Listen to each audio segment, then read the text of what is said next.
Want to talk politics? Tune in every Sunday at 5 p.m. as Donna Mazurski and Dustin Brakeville give you the latest news. Alongside our political analyst, Professor Sirian Villavicencion and Tamara Sakari. I can hear you loud and clear, Governor. Sure, I'd be happy to. On Politics Panoramic.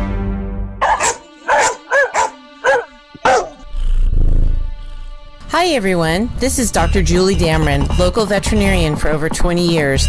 I am so excited about my new radio show, Tales and Tips, on Tuesday morning at 10 a.m. on Facebook, YouTube, Voice of Stockton, and KXVS Radio. I will discuss relevant issues affecting animals and pet owners today, how to avoid common problems, and how to extend the quality of life for your cherished companions. As a community advocate, I will also discuss important social issues that affect our city. I plan to showcase organizations and heroes who are doing amazing things to help others. Remember to tune in every Tuesday morning at 10, starting soon.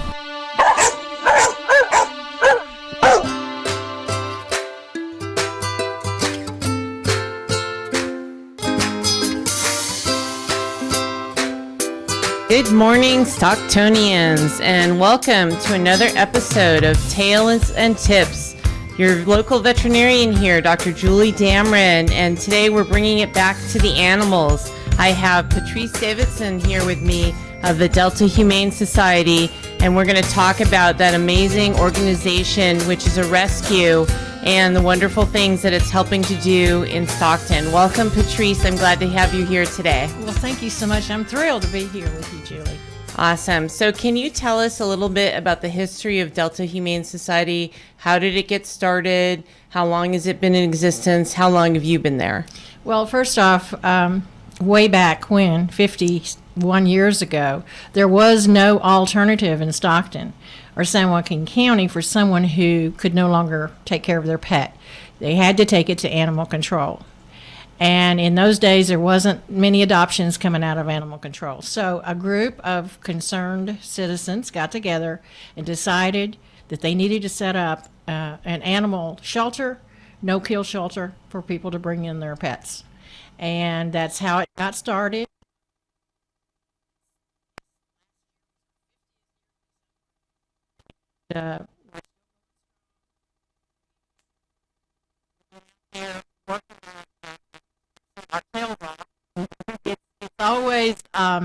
It's always hard to get people to drive clear out past the city limits, but we're doing other things to change that. So I've been there. It seems like 50 years, but it hasn't really been. It's actually been 24 years. That's still a long time. It's still a long time. Yeah. It seems like there's never.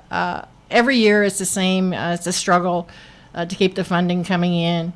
And there's no way just to suddenly say I'm ready to retire. I've been talking about retiring for 15 years probably. So. And talk about your position there, your role, and what you do. Well, I'm the executive director, and I'm also the president of the board. And I just kind of run the whole thing. I oversee what goes on because I have a fantastic shelter manager who takes care of all the daily operations, and I don't have to worry about that end of it. Awesome. That's a huge relief. That lets you go out and do things in the community and other stuff. Absolutely. It allows me to go out and do other things that need to be done. Awesome. Yes. Awesome. You had mentioned earlier about it being a no-kill. Let's go back and talk about that and why it's important and how it sets you apart from other organizations. Well, again, people, primarily, we get most of our pets through owner relinquishment. We still get a few strays that people bring in, of course. But people sometimes, for very good reasons, can no longer take their pet. And the thought of the only alternative is going to animal control is scary. So they know that our policy, or they find out that our policy is, once we take a pet in, if we don't get it adopted for whatever reason, it has a home at Delta Humane Society for life. So we never euthanize. And actually, our old timers are pretty healthy. They're living to really old ages, so they're pretty happy and healthy. And how many animals? What is your capacity at Delta Humane? It depends. Well, it's about 200 during kitty season. In the summer, it goes up some. It goes up to 230 or 240, depending on how many of those little litters come in. Okay. And it is kitten season right now. I know at ER we're seeing lots of kittens. People are finding litters and things like that. So you are able to take in litters of kittens. Do you have a foster program? Well, when we get too many that our staff can't, take home every night when they're doing when they're without their moms, of course, we do have a few people who foster those kittens. Okay. We need more of those people. Okay, so you're looking for fosters. Okay. Yes. So if someone's interested in being a foster, how can they contact you, and where are you located? Okay, but they can call 466-0339. That's our main number. And we're at 4590 South Highway 99, and that's just outside the city limits of Stockton, right at Arch Road exit. All right. So I think most people are familiar with Arch Road because of the post office being there for so long. All right. So let's go back to kitten season. Do you have any specific tips for people related to kitten season? Well, I guess I would say if you think you're rescuing kittens when the mom's away and you're bringing them in, you're doing the wrong thing. She's probably just going out looking for food and coming back. That's what we see the most of. They bring them in. I found these kittens, and they were still nursing, and it's kind of tough on them, as you know, as a veterinarian. Some of them don't make it because of that. A lot of them don't make it. Probably 50% don't make it. Yeah, in my experience. And I know it's a tough life out there, but they need to stay with their mom as long as possible. And I would agree with that. I mean, there's things that their mom teaches them, and even though as professionals we try to mimic the care, there's no way we can equal the care of what the mom is doing for the kittens. And unless they really look like they're unhealthy, I agree with you, it's better to leave them there and try and wait for the mom to come back and care for them. And she will come back. I mean, maybe just kind of watch over and make sure, she's getting some food, and then try to trap them all together and bring them in if you need to. And it's hard. People come in and hear these babies are, and my staff have to take them home because they have to be fed every 2 hours, and you get so attached. So attached. And both of those are really good points. I think a lot of people don't realize that the young kittens require around-the-clock care, feeding every 2 to 3 hours, and cleaning them, stimulating them to go potty. And it's a lot of work. Oh, it's really intense. You're just barely done with one when it's time to start again. So. Yes. And often, unfortunately, they don't make it. Some of the kittens haven't gotten good immunity from the mom. And there are other things that will happen. Fading kitten syndrome will happen at about 4 weeks of age. And there's lots of problems that, unfortunately, mean that when you do foster a litter, that many of the times they don't make it. Yeah. Which is sad. It's really sad. Going back to your facility, is it just dogs and cats, or will you take in bunnies, turtles? Well, it's mostly dogs and cats. That's really what we have, set up for. But we've seen a few things come through in the years. We've seen some pot-bellied pigs, some goats, birds, usually goats. Wow, I yeah, didn't know that you had goats there. We've seen some oddities come through, but we're really set up for cats and dogs. So. Okay, all right. And the cat facility is all indoors. It's separate. Absolutely. Okay. Yes. Do you want to talk about that? You recently upgraded some things. We did. It's a cat room, so it's totally climate controlled. And what we did. Formerly, with everybody else, that we had steel cages for each cat and had them separated. We've changed that system, and we've gone to the large walk-in open. I guess I can call them a cage, but they don't look like a cage at all. Where you can have a terrarium. It's like a cat run. Right, and they've got the big cat trees in there. They've got all kinds of things to do, and we place cats that get along well together in each one of the cat containers. Cages. Like we have some cats that are a little bit overweight, so they all went in one because they all eat the diet food. So, we try to keep the kittens all, of course, in one, and that is one sight to see when you walk in the mornings, especially when they're real active, and you've got maybe 15 20 kittens in that one big, and they're climbing all over the place. And they're happy to see you. Oh, they're very. These cages are almost 8 foot tall. They're about 6.5 by 8 box. So fully open. There's some few windows in there, and they can look outside, and it's just so much better of a habitat. And volunteers can actually go through the door and walk in, close the door, sit down, and socialize with the cats and the kittens. Awesome. And the socialization is really important. When you set up the cats in these catteries, do you have issues with fighting? And what about issues with them getting sick as well? Well, we watch very closely, and then we have to start moving around to make sure everybody can get along. And we've done that. We've got a few cages still left that have one cat in them because they just don't want to get along with anybody else.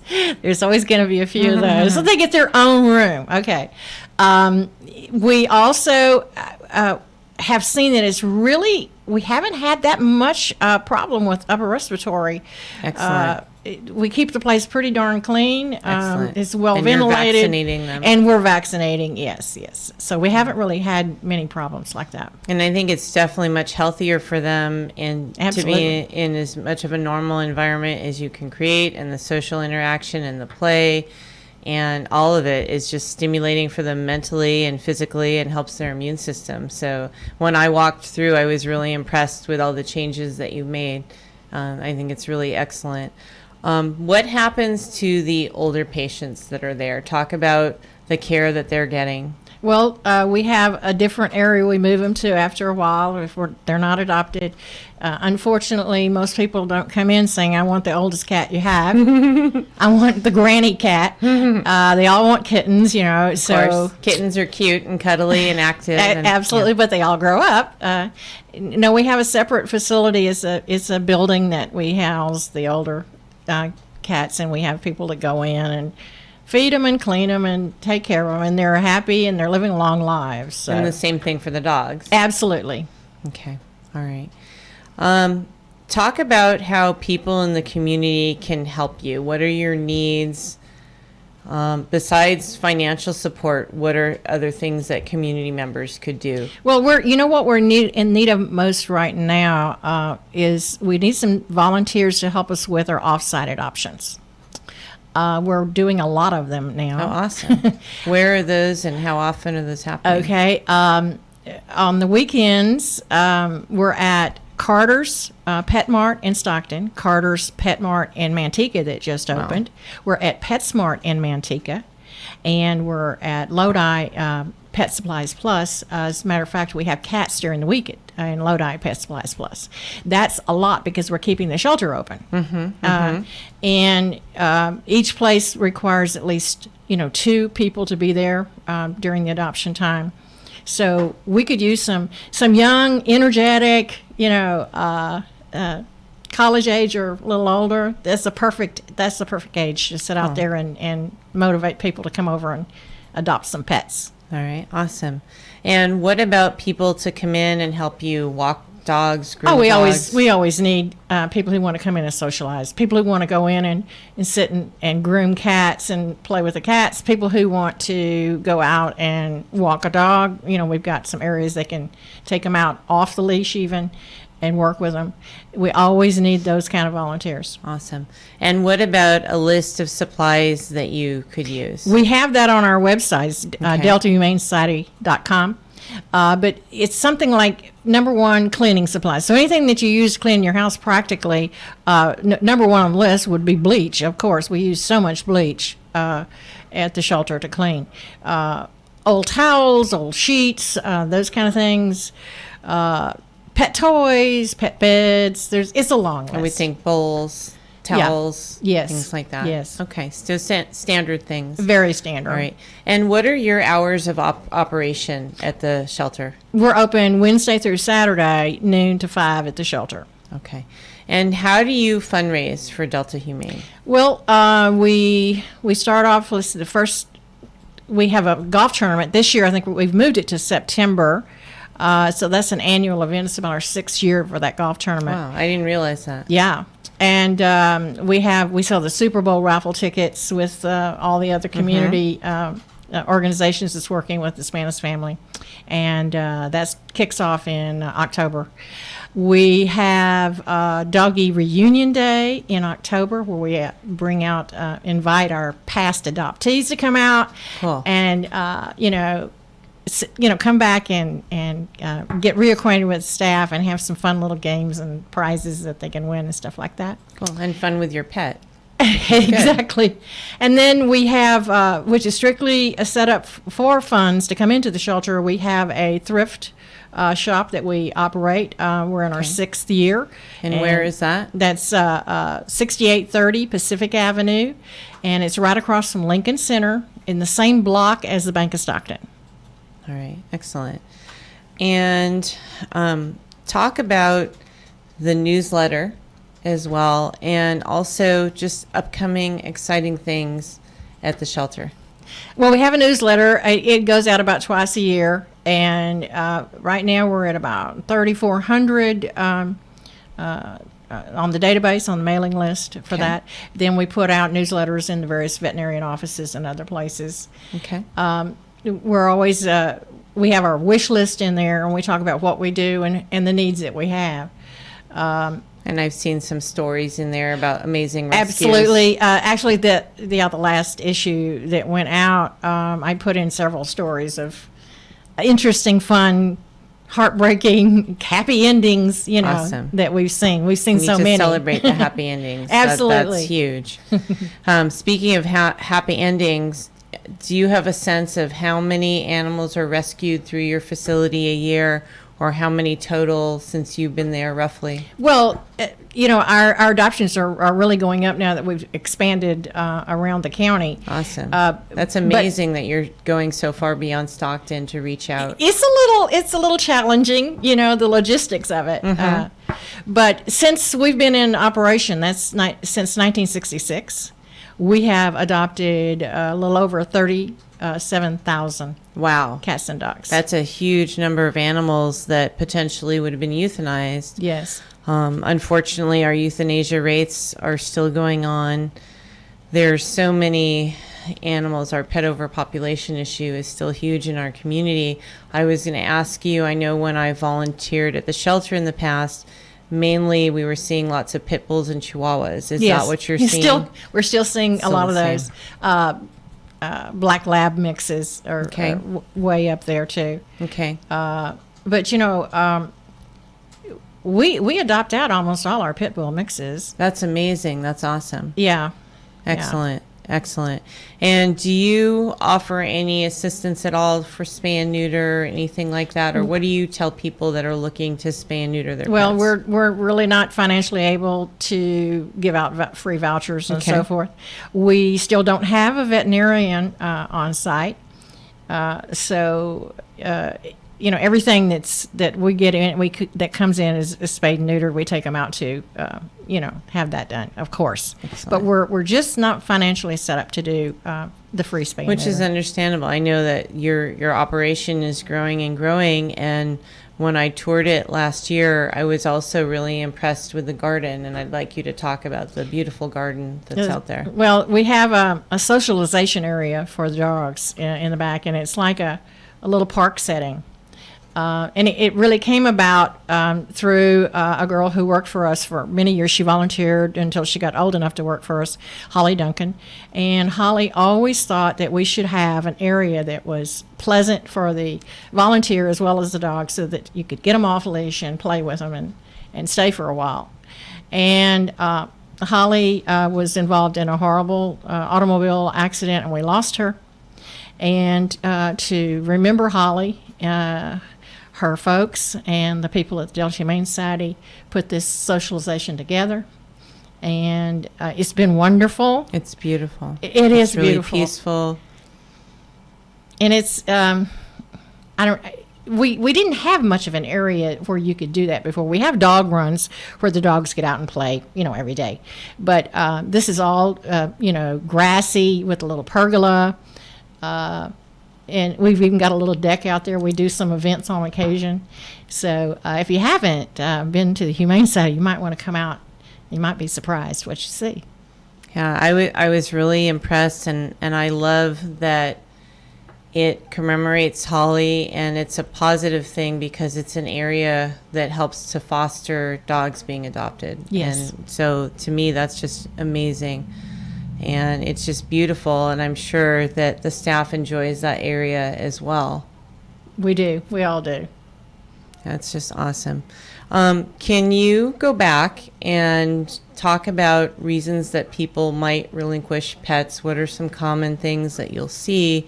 And maybe any advice or suggestions that you have to people?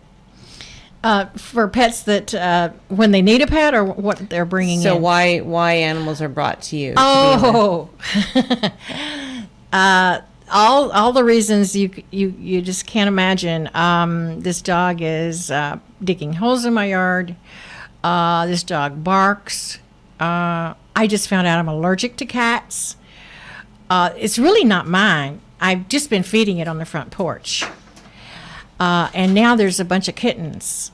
We hear all kinds of oddities. I've heard all of those before. Yes, Multiple times. I mean, the whole point is when you take a pet home, it's a lifetime commitment, and we're trying to teach that.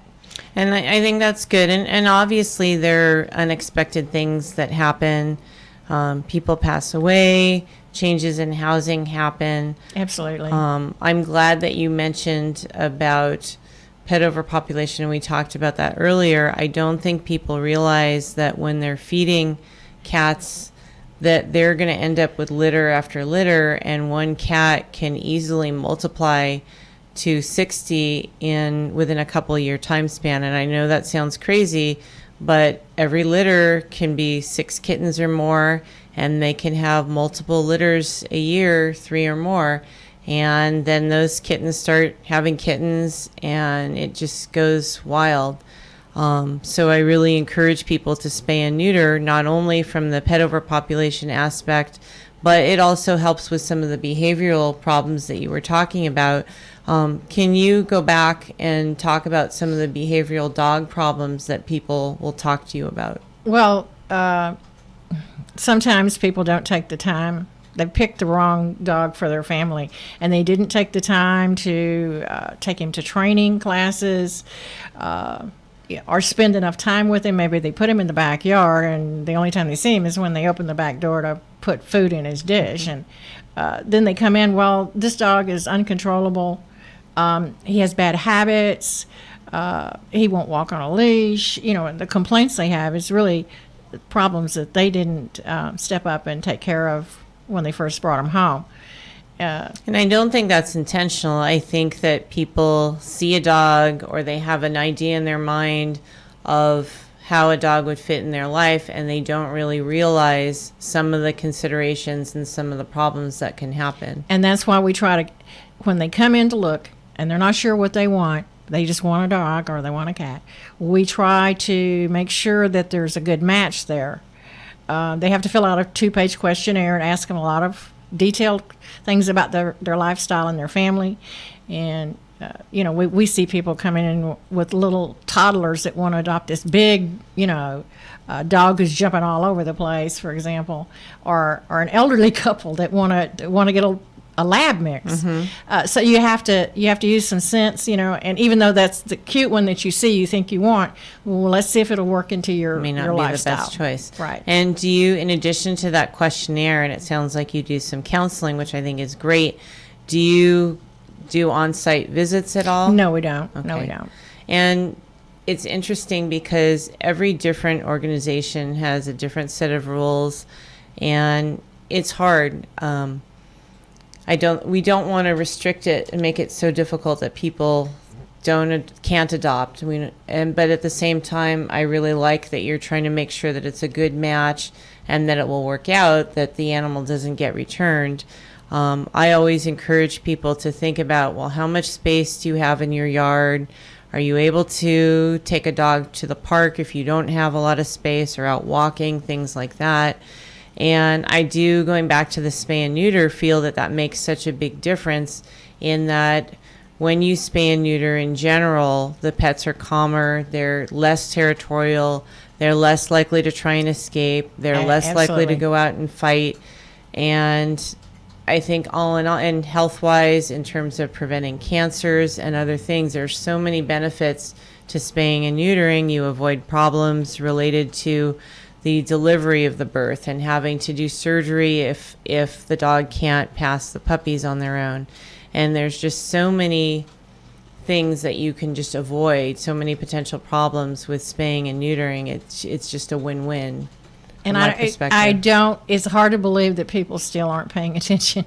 No matter how much you put the word out, how much, you advocate to have this done, it's still, across this valley, is still a major problem. And I think in our area specifically, it's a major problem. And I think there's many reasons. I think some of it comes down to cost.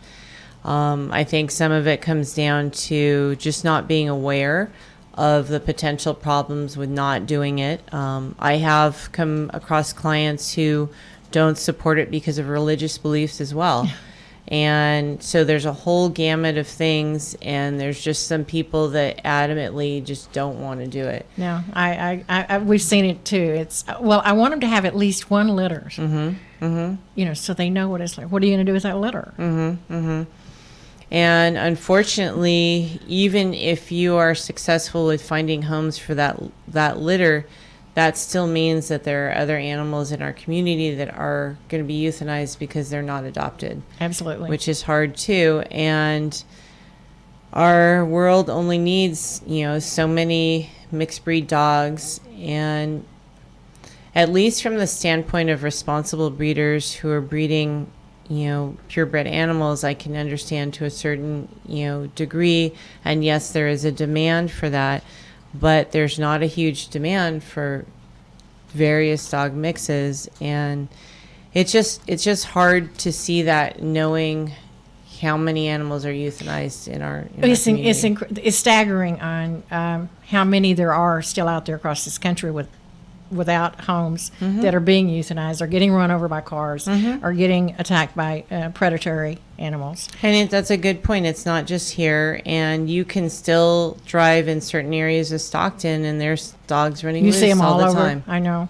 It's so sad. I mean, they don't look healthy. They're looking for every little scrap they can find. They're crossing busy streets. We all have seen what happens sometimes on the freeway when they accidentally get on our freeway. I've gone out to elementary schools, and one thing that I talk about is the overpopulation crisis, and to get that across to them in the lower levels. I think that's important for them to understand what the problem is, how big the problem is. And I usually say, well, in the United States, every year, about 10 million little babies, human babies, are born. But every year, I've got it backwards. Every year in the United States, 7 million little babies are born, and 10 million little cats and kittens and little doggies are born. So you've got way more cats and kittens that are going to be homeless. And it would mean that each one of you little guys in the classroom here would have to take home a pet. You would have to take home your sister, your brother, your mother, your father, your grandma, your uncle. They would each have to take home a pet. And, of course, the little kids go, well, I'll do that. I'll be, But that's not realistic. You can't do that every year. No. Yeah. You cannot keep that up. So I don't know what the answer is to get more spay and neutering done. We just have to keep trying. We have to keep putting the word out. Well, and our shelter is offering vouchers through the Pet Pantry and Animal Protection League. The vouchers are $25, and I think that's wonderful. I'm hoping that more veterinarians in the community will step up and provide low-cost spay and neuter. I know Dr. Ayers at Venetian is currently doing that, and other veterinarians are doing that as well. That's wonderful. And connected to that, and animals roaming, microchips is also a huge thing, and I really encourage everyone to microchip their animal. I'm sure when an animal comes in, if it's a stray, that's the first thing we do. Yes, and that may be, microchipping is so wonderful. It may be the only way you ever get your pet back that's lost. the veterinarians are doing it when they don't know for sure. All the animal control centers, I think almost all the rescue groups are scanning for microchips now. And we've seen some animals reunited with owners after a year or two. And even longer. There's stories in the paper. I think the most recent one was 6 years. At the emergency clinic at All Creatures this weekend, we had 2 animals that were reunited, separate cases that were brought in, and they were reunited because of the microchip. It is. It's, it's a collar can come off. A name on a tag on the collar can fall off. But microchip is in there forever. So Microchip is in there forever, although I still do encourage people to do a collar as well. Oh, you need to do everything you can. Everything you can. And on the bigger dogs with the bigger collar, I encourage you with a Sharpie to write your phone number so that it's visible from a distance. Unfortunately, some pets, when they're out and roaming, are afraid and it's hard to catch them. It can take days to weeks to actually catch them. And so anything you can do to help to reunite yourself with your pet is only going to be a win-win. Yes, and I it's agree with easy that. to do. It is inexpensive and easy. And locally, I was going to say inexpensive. Locally, Lost and Found 209 is a magnificent organization. I plan to have them here on a future show. But they do microchipping, and it's very inexpensive. It's $8, and that's for life, and it's a permanent ID. And the only thing you need to have to make sure you do is keep your information updated so that if your pet is found, that they have a way to contact you. Yeah. And that's huge. Earlier, we were talking about training. You had mentioned that a lot of times pet owners don't have time to do training. I really think for the dogs and the young puppies that training is so important.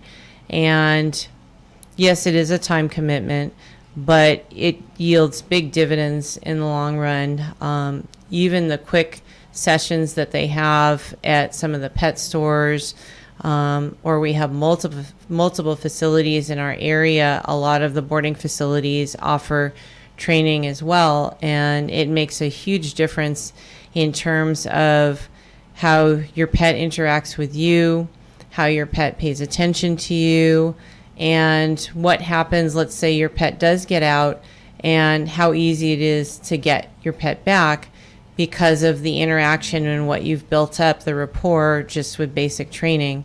Did you want to comment more? No, on that? I absolutely agree with everything you just said. I'm going back to big dogs because they are large, and when they have bad behaviors, it's overwhelming to the family, and it's more likely that the family is going to keep them out in areas away from the family because of that. And what's sad is the animal just needs basic training and should have had it, in the beginning years, but it's never too late. It's never too late. You can teach an old dog new tricks. Perfect. Yes. No, I agree with that totally. And it really doesn't take as much time as you think. And as I said, there's lots of organizations in our community, Sycamore Lane Kennels, several of the kennels offer training. Several of the pet stores offer training. PetSmart offers training. Petco offers training. And there's other Barkbusters is in our area as well. Very good. And I'm trying to think of the name of the place that replaced Silverton's. Also offers training as well. Well, the owner needs to be trained as well. Yes, and that's a good point. It's not just your dog, it's how you interact with your dog, and to make sure that you are rewarding the behaviors that you want and not the behaviors that you don't want, and how to stop the behaviors that you don't want. And it's basically teaching your buddy to be a good citizen. And a lot of that training can go on into future things. A lot of people from basic training go on to doing agility with their dog, or fly ball, or doing a therapy dog, which is wonderful. Many people in our community will train their dogs so that they can go into hospitals, retirement homes, and visit with the people there. There's a huge need for that. There's a huge need for that. And Animal Friends Connection in Lodi offers training for that. And a program, and you're just improving the quality of life for you and your pet, And unfortunately, the number one reason that a lot of animals are relinquished to shelters is because of behavior issues. Yes, it is. It is, and it's sad. And maybe not everything is preventable, but I would say the majority I would too. of issues are Absolutely. preventable. And I like that you said that it's never too late, because I agree with you totally. I mean, some things are learned, but you can accomplish a lot just with a little bit of time and effort and know-how from someone that can give you good guidance. It's amazing. We've had a few dogs, large dogs, that were very problematic, that everybody was scared of. And we had a volunteer. He didn't talk to people much. He was a dog person. And he would come in, he would work with that one dog every day, every time that he came in, every week, the same dog. Wow. And they all got adopted. Wow. And this into was family a volunteer. homes. That's awesome. He's a volunteer. It was just the dog listened to him. He spent time, valuable time with the dog, just basic things. And they weren't bad dogs. They were just behaving badly. And I'm glad you made that distinction as well. And Canine Culture is the other boarding facility, and Ellen's Pet Resort as well. Let's say that someone adopts a dog from Delta Humane, do you give them any training tips or give them information to connect with a trainer or anything like that? Well, we do have a trainer that comes in part-time with us, and we give his cards to them if they want to contact him. We have some books. We got a small library if they want to utilize that. Okay. All right. Awesome. Excellent. Yeah, I can't reiterate enough, to me, that if you could do two things for your pet that would really help to improve the quality of your interaction, quality of life for your pet, would be spay and neuter and training, at least for the dogs. Cats is a whole other ball game. The majority of time for kitties, to me, from what I've seen, they're not really relinquished for behavior issues. It's more medical issues. What's your experience with the cat situation? Well, cats are a little bit different than dogs, and we're always going to have a cat or two that doesn't want another cat in the household, wants to be the only cat in the household. That's true. But cats, just like dogs, their personality traits are just like humans. They're different in every animal. And you've got cats that just want to hang on to you and sit in your lap all day, and cats that really, they love you, they want to be in your home, but you can't hardly pick them up. And there's different people that enjoy those different kinds of animals. Not everybody wants their cat hanging on them all the time. And that's a good point. I agree with you and everything that you said. So it's amazing that you've been at Delta Humane Society for that amount of time. Obviously, you've seen difficult situations. What motivates you to stay there and keep doing this? I was born and raised on a ranch farm in Texas, and I've always had a lot of cats, dogs, animals of all kinds all around. And for most of my career, I've worked for nonprofits, not in the animal industry, but raising money for a good cause. And I saw the need at one time. I needed another job, and I saw this ad, and it said fund development for an animal shelter. And I went, wow, that sounds, meant for me. And really, I walked into a situation where they were really broke, and they only had enough money for maybe 2 months left. Wow. So it started on that roller coaster. And we've been on the roller coaster for all these years because we really can't budget for income because we rely on nothing but public donations, estates, and trust funds. Grants? And we get a few grants, but they're not the big kind of grants that we need. It's very expensive to run a shelter with 200 or more animals. 7 days a week, someone's got to be in there feeding and cleaning, whether it's Christmas or whatever it may be. It's staggering how much the PG&E is and so forth.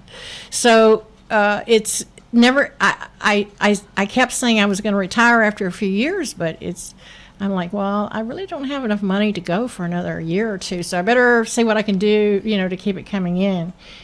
And it's rewarding, absolutely. Some people say, I don't know how you can work in an animal shelter. I would want to take them all home. I just couldn't stand it. And, when that animal that you've gotten attached to goes out with a good home, and you'll know, and you watch him walk out to the car, you may cry, but you're crying in happiness because that's what they deserve. They need to go home and have their own place, their forever home. So since we don't euthanize there, it makes it a little easier on our people, to get attached to them all. Because they might see them for a longer amount of time and really bond with them. And that's awesome to me. And I liked what you said, that you would know from the interaction of the person with the pet that it was going to be a good home. You can tell. There's been all kind of, you can tell when, like a big burly guy comes in, and he gets way down on the floor with this little chihuahua. Hi, honey, and the chihuahua's licking him on his nose, and you're like, yeah. That's great. Yeah, that's a good great. one. We have oddities all the time, but one day this guy came in, he was in a suit and tie, very business looking young man, and he leaned on the counter, said, I need to adopt the ugliest, most unwanted dog you have here. Oh, wow. And we're all going, what's going on with this? This is an odd request. He said, well, I lost my job. My wife left me. She got custody of the kids. My mother died. And he just went on and on. Wow. And everybody was like, oh, my goodness. So he went out to the shelter, the kennels, and, he found this black lab mix. It had some quirky things about it. Probably was one of the ugliest dogs out there. Probably was one of the most neediest dogs out there. And he got down and was hugging that dog. And we were all crying. And was like, oh, wow. We didn't think that dog would ever find a home. Yeah, I'm starting to tear up. That story. And that dog will love that man no matter what he does. That dog won't divorce him. That dog will be there. That dog will be there. And that's a great point. I mean, one of the most amazing things about animals is they are a source of unconditional love. They don't care what's going on in your life. They're going to be there. We had a show segment a couple weeks back where we were talking about the animals of the homeless. And for someone who has nothing, this is a source of companionship, a source of love, a source of warmth, and potentially a source of protection as well. And we need more animals in our society, and people need to go out and adopt the dogs. It makes us and the better cats. people. It makes us better people. It makes us better citizens. And it's just amazing. That's heartwarming. I appreciate you sharing that story. I was going to ask you before you mentioned that about how you don't adopt all the animals that you have. I know that I have 5 dogs at my house that are all rescue, that were all abandoned, both in different areas of Stockton and beyond. How many animals do you have at home, and Oh, were well, they shelter animals? we just have 3 at home.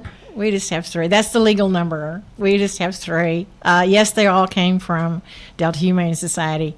There's some animals. These are the smaller dogs that I have right now. I know I'll be watching. My office has a big window right at the main entrance to the shelter, and I'll see animals being brought in to be relinquished, and sometimes I'll see when there's just something, I don't know what it is, and I'll go, hurry up and get that one adopted out. I do not want to see that one again. No, it's hard. Animals are amazing, and they're so intelligent, and they are so intuitive. And when you were telling the story about the man, I'm sure that dog also could sense some of the hardship that he had experienced, and that's just a win-win. And I love that you said this was a dog that probably never, would have been adopted. We didn't think he was gonna ever be taken out to a home. No. So there's somebody for everybody. Do you have an amazing kitty story? Amazing kitty story. Not really. I mean, it's always amazing. These babies that come in and they're barely hanging on. And I'll tell you what, my shelter manager, Carla, she almost never loses one. That's awesome. It is. It's amazing. She knows what she's doing. She knows what she's doing, and she almost never. If they come in really, really, really sick, she may end up, maybe she'll lose one. I mean, she's like, I'm scared this one's really, but she sticks with it, stays with it till they all get better, and then finds them homes. Awesome. Will you just repeat the address of your facility and the phone number and the hours that you're there? Our phone number is 466-0339, and it's 4590 South Highway 99 at Arch Road exit. We're on the east frontage, and we're open Wednesday through Saturday, noon to 5. All right. And any closing things that you'd like to say, or any things you wanted to discuss that we didn't get to talk about? No, just I think hitting on please spay and neuter your pets, and come out and see us if you haven't adopted from us in the past. Come to see us. It's worth the drive. And if you just can't make it, we are at Carter's in Manteca and Stockton, and PetSmart in Manteca, and in Lodi at Pet Supplies Plus on the weekends. So we're really out everywhere. I'd like to see us in more places, but we need those volunteers to help us get more of those off-site adoptions going. Awesome. And on the volunteers, what is the youngest age that you'll accept? I know 16. I've had students come. 16. 16. Okay. All right. Well, I really appreciate you being here today. It was a wonderful discussion and really heartwarming to hear some of the adoption stories, especially. Do you want to leave us with maybe one last adoption story? Well, there's so many. One of my favorites is a long time ago, we had a storefront in Weberstown Mall that they provided for us for about 6 years. Oh, wow. And which I wish we had it again, but I didn't. That was before me. They weren't full to capacity in those days, and they said as long as there's an empty spot, you can have this one, and once we fill up, that's it. But it was wonderful. But one day, it was close to Christmas, and there was a lady from Apple Valley and her niece who came down to Weberstown Mall to shop, and the lady was in a wheelchair because she only had one leg. Wow. And her niece is pushing her around the mall. And as they get up to our storefront, there's kitties in the window and dogs barking inside. And the niece says, "Oh, Auntie, look, let's go in and see the animals." And Auntie said, "No, I hate animals, and I'm not going in there." So the niece just pushed her in anyway. Well, it just so happened that there was a dog in there that we was pretty sure would never, ever get adopted. She came into us. It was an Australian Shepherd mix with 3 legs. She was a sweet dog. And we'd been keeping her up in the front lobby a lot of the time, and we just felt sorry for her. Figured she may become our mascot. So for whatever reason, that particular day, a staff person decided to take Hoppy, that's what we named her, to the Weberstown Mall location. And as the niece pushed the aunt into the building, into our little space there, Hoppy was on a leash being held by a staff person. And Hoppy bolted loose from the staff person, ran across the room, and jumped right up into this woman's lap. And everybody just held their breath because they're like, "Oh my gosh, what have you done?" And the woman had this horrible frown on her face. And well, the dog started licking the woman. And, the niece is saying, "Oh, Auntie, this dog is missing a leg just like you." Well, long story short, she adopted that dog that day, took it home, and she called us back in a few weeks and said that she lived alone. And she said that dog knew she needed extra help and protection and never left her side. Wow. Yeah. And she said it's the most wonderful thing that had ever happened in her life. It changed her whole life and her outlook on things. So. Wow. That's amazing. Yeah. It's wonderful. All right. So with closing, I'd like to thank you for being here, and I encourage people to go out and adopt a buddy and save a life, and you have no idea the joy and the returns for you. Thank you, Patrice, for being here today. Thank you for having me. I've enjoyed it.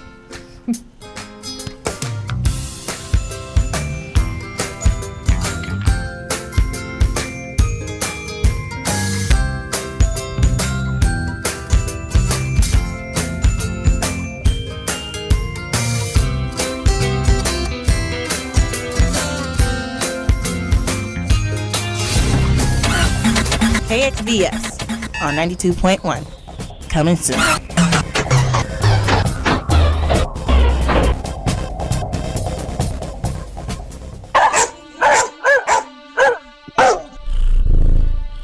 Hi everyone, this is Dr. Julie Dameron, local veterinarian for over 20 years. I am so excited about my new radio show, Tales and Tips, on Tuesday morning at 10 a.m. on Facebook, YouTube, Voice of Stockton, and KXVS Radio. I will discuss relevant issues affecting animals and pet owners today, how to avoid common problems, and how to extend the quality of life for your cherished companions. As a community advocate, I will also discuss important social issues that affect our city. I plan to showcase organizations and heroes who are doing amazing things to help others. Remember to tune in every Tuesday morning at 10, starting soon. The Third City Podcast is a production